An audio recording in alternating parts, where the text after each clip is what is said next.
Let's talk to a former England manager, Graham Taylor. Graham, good morning. Do I not like Graham Taylor, which means that I do like Graham Taylor, in a way, if you see what I mean. I just wanted to get it in. I've been watching your cider advert, and it got me all excited. Do you know what I was saying about the expectations pretty low? I bet you'd have wished it was like that when you were knocking about, wasn't it? Yeah, well, I mean, I followed Bobby Robson with the fact that, the England team had got to the semi-finals during his reign, and therefore the expectancy to follow that was extremely high.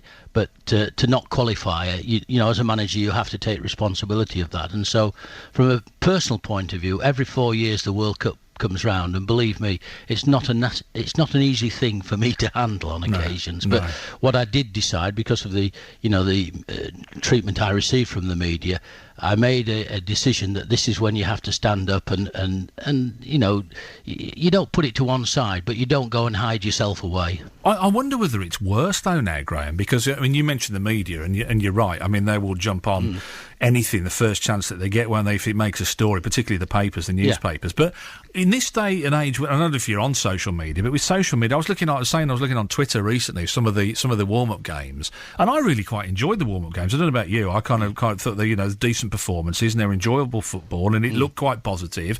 And on Twitter, for example, there was this like sort of bile and venom spewing out from so-called England fans, and I know Roy probably doesn't even look at that, but in a way, fans are more accessible, aren't they? They're a bit closer in your face, don't you think? Oh, very much so. But I mean, exactly what you say. You can surely understand why I don't go on social media. There's no point. I mean, I was the manager when we didn't qualify. Can you imagine what's going to be said? Yeah. There's no point in it. No. You no need to get yourself upset about all of those things. You get on with your own life. But you've just mentioned there that what can happen, and certainly, when it comes to not just managing England, managing a football team, the thing is that supporters have a right to have the say. There's no doubt about that. But it's amazing how many supporters feel that they could manage a football team better than the manager. They're the world's worst, aren't they? I mean, that's the point, is that, you've only got to sit in a room of 4 or 5 people and realise how everybody could do the job. Graham, we could do everything better than you, mate. Of course you can. If you were creosoting your fence, I'd do it better than you, because that's the way we are, I guess, really. But he got very personal with you. I must admit, this is the first time we've talked. I've always thought you were quite an amiable and nice guy.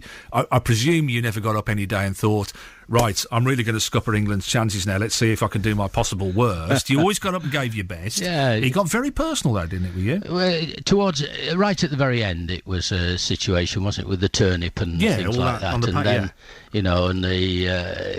the son deciding to tell me it was just meant as a bit of fun. Yeah, I can understand. Like you have no feelings because you're the England manager, I guess, now. There's a lot I could say about that particular time that the public don't know about what I actually did go through and what my wife went through. That's what really annoys me in terms of I was away from home once, and it was the media turned up. We'd lost a game, so I was on tour with the England side, and the media turned up sort of.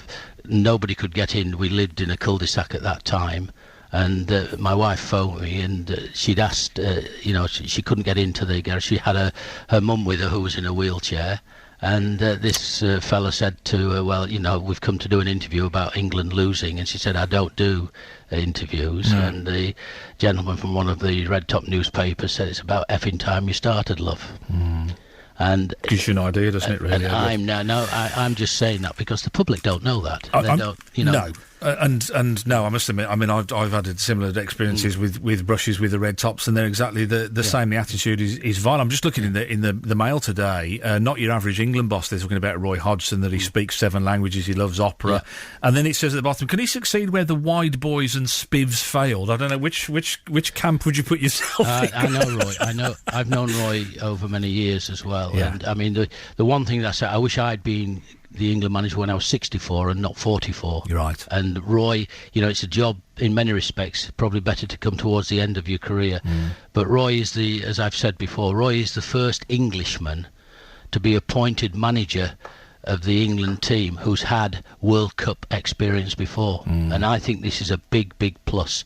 You know, the fact that in 1994 he looked after Switzerland in the World Cup. He's had World Cup tournament experience, and I think this will stand England in good stead. How far can we go, Graham, do you reckon, under from what you've seen so far? I think a quarter-final position is a thing. It's attainable, is it? Yeah, I think that's possible. I think also as well the lack of expectancy that is around England at the moment because of it being played in Brazil.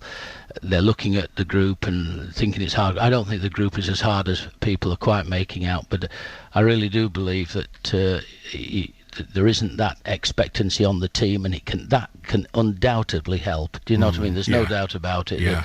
The fact is that if they were to get into the quarterfinals, I think it would be hard for them to get into the semi-finals from there on. But if they were to do that, the media will say that it's been a good World Cup for us. Well, listen, it's lovely to have you with us on the show. Thanks for joining us this morning. And I can't sit down and watch a game of the World Cup now without thinking of you in your recliner with 2 pints of cider. Do you always have 2 pints at a time, do you? Is that a normal thing for you now? I can't really go into that. But what I have tried to do, as you can see I've tried to make it, there is always a fun side to life. Do you know what I mean? And we mustn't forget that. We love it. Graham, thanks for joining us. Enjoy the World Cup. Graham Taylor, former England manager, joining us on the show this morning. If you don't know what we're talking about, he's doing an ad at the moment. That's what it is.